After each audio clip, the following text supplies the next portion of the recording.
your health doesn't start with a regiment or a program or a book or an exercise routine or listening to a speaker or anything like that. Your health starts first and foremost right here, right? Because the most of anything that you're going to put into your body starts with what's going in your mouth. Oh yeah. And that's So the hardest part for most people. It's like they can't break away from their habits.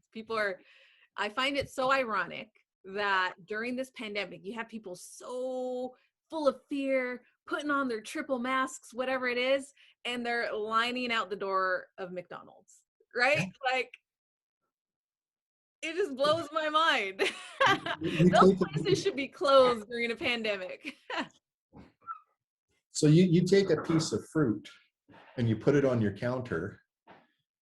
Within a few days, you're going to have the fruit flies, you're going to have the bugs. That piece of fruit is absolutely loved by natural things that are going to absorb it and put it to use, right? You take that McDonald's hamburger, you stick it on the shelf for 2 months, not a bug has gone near it. Right? So, that's one thing that you and I should do is we should come up with the bug test, right? Where we take food and we put it on the counter and we say, okay, which ones are the bugs going to eat? Yeah. Right? Because if the bugs ain't going to eat it, and think about the bugs for a second as digestive flora, right? Because the digestive flora in our body is enzymes, i.e. bugs, that are breaking the stuff down for our body to use it. So if the bugs ain't eating it, then our body ain't eating it, and the digestive flora in our body isn't eating it. So we're giving our body essentially nothing. We're giving it flavor and substance. Yeah. And that's why you want the foods that self-digest quicker, but it's not as cost effective because people end up throwing half of it out because they don't eat it all. But when my husband was looking into gut health, it was like, oh, papayas and pears, like those are like some of the common fruits that are good for the digestive system. And we noticed, like, when you order that fruit, like it goes, like, it gets ripe for a day and then it just self-digests super quickly compared to like an apple or all the other fruits. So it's like, oh, the stuff that rots the quickest is usually the healthiest because it has all that probiotic bacteria or self-digestive enzymes that help your body not have to do all the work. Totally. Yeah. Totally. And one of the common things that we'll hear from people is I can't afford to eat healthy. Right?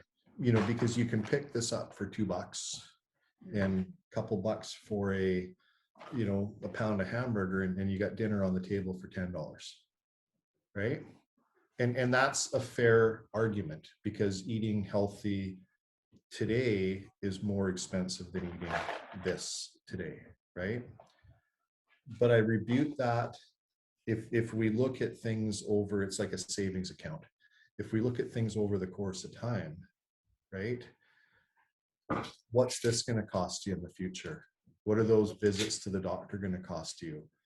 What is a lifetime of potential enslavement to pharmaceutical applications going to cost you, right? So if you take that and look at over the course of a number of years, it was probably cheaper to eat healthy in the first place, eat a little bit less, than become enslaved to a system that's going to cost you more money down the road. Yeah. It's expensive. There's people losing limbs out there, that's right. Pretty expensive. Exactly. And not only it from a dollars and cents standpoint today, but just a loss in quality of life. Right? Yeah. How is silicone dioxide, sugar, and dysprosium phosphate going to increase my quality of life? Probably not. No. And people prone to infection, all that stuff feeds that infection. That's why it's harder for people to get rid of it. And they end up with those, issues of Right. So we talk about this impulsive communication going, from our gut to our brain, Mhm. right? And the gut, is the second brain, and there's been a lot of books written about that. And David Perlmutter's, the leading expert today on understanding the microbiome and the gut brain connection, right? The happiness that's created here triggers here. Mhm. This creates happy brain waves to the head. Mhm. So did you know that yeast, right, is more addictive to the body than cocaine? Oh, wow. So when we talk to women about giving up the wine, or we talk to people about giving up the foods that we run to our counters to get, Mhm. right? It's not very often that we're going to run to the refrigerator and grab an apple to trigger a nice happy sensation, but Well, peanut butter does it for me. right, but we're gonna grab that chocolate bar, we're gonna grab that piece of beef jerky, we're gonna grab something that's carbs, we're gonna grab something that gives us that feeling of satisfaction Yeah. and joy, right? And that feeling that we're getting, or that craving that we're getting, is that yeast addiction that's saying, feed me, feed me, feed me, Mhm. right? So these foods and these ingredients in these foods have essentially been designed to trigger these emotional responses, which is why when we go to the grocery store, we kind of move towards that sensational, feeding, happy spot of shit food. Sorry Mhm. for my language again, but it's All good. it's kind of what it's what's happening, right? Yeah. Wow. It's crazy. But those signals shift, right? Like I experienced it when I shifted my diet, where I used to be like, I ate all the junk, all the bad stuff. And like, I was like, never would I think there would be a day where I didn't crave this and I craved a salad. And, over a course of time, when you're disciplined, your body, that whole palate cleanses those chemicals that hijacked your brain. Those are gone, and then you can shift into better choices. But again, it takes consistency and going through that struggle in the beginning, which most people, at the first sign of discomfort, they're out.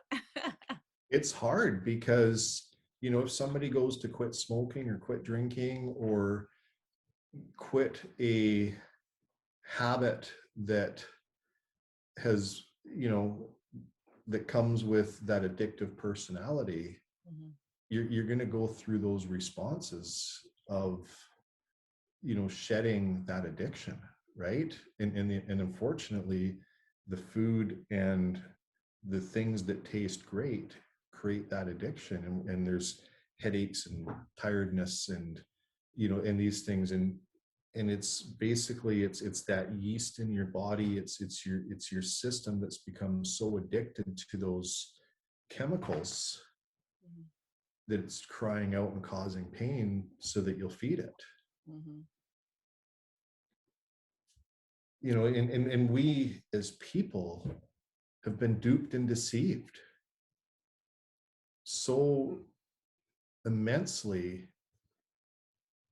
It's unless we really stand up for our own individual health and take control.